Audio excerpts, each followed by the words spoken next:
কোনো দলকে নিষিদ্ধ ঘোষণা না করে তাদের রেজিস্ট্রেশন তারা আমরা করতে পারি না।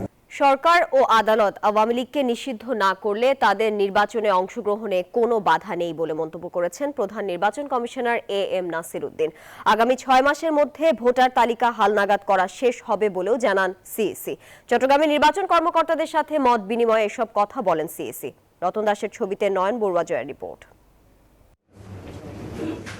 সকালে চট্টগ্রামে সার্কিট হাউসে ভোটার তালিকা হালনাগাদ ও ত্রয়োদশ জাতীয় সংসদ নির্বাচন উপলক্ষে নির্বাচন কর্মকর্তাদের সাথে মত বিনিময় করেন প্রধান নির্বাচন কমিশনার এম নাসির উদ্দিন চৌধুরী। এই সময় সাংবাদিকদের প্রশ্নের জবাবে তিনি বলেন, সরকার ও আদালত আওয়ামী লীগকে নিষিদ্ধ না করলে তাদের নির্বাচনে অংশগ্রহণে কোনো বাধা থাকবে না। সরকার যদি কোনো দলকে নিষিদ্ধ ঘোষণা না করে তাদের রেজিস্ট্রেশন তারা আমরা করতে পারি না।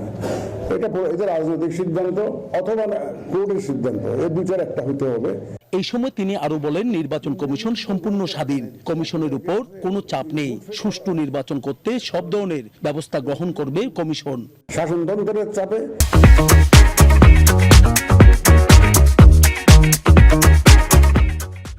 এই বিধিবিধানের মধ্যে কাজ করার যে প্রেশার সেটুকুর মধ্যে আছে, অন্য কোনো বহি শক্তির কোনো চাপ আমাদের উপরে নাই, যেটা আগের কমিশনের উপরে 3টা কমিশনের উপর ছিল। আগামী 6 মাসের মধ্যে ভোটার তালিকা হালনাগাদ করা হবে জানিয়ে তিনি আরো বলেন, এইবার আগের মতো আর ভোট হবে না। 5 আগস্টের পরে ভোটের ব্যাপারে জাতীয় ঐক্য সৃষ্টি হয়েছে। 91-96 মতো নির্বাচন অনুষ্ঠিত হবে। 96 নির্বাচন দেখেন নাই, 2001 নির্বাচন দেখেন নাই, 2008 নির্বাচন দেখেন নাই। ওই 3টা নির্বাচন কেন হয়েছে এটা আপনারা বুঝেন, আমরাও বুঝি, বলতে চাচ্ছি না, ব্যাখ্যা করতে চাচ্ছি না। এখন সেই পরিস্থিতি নাই।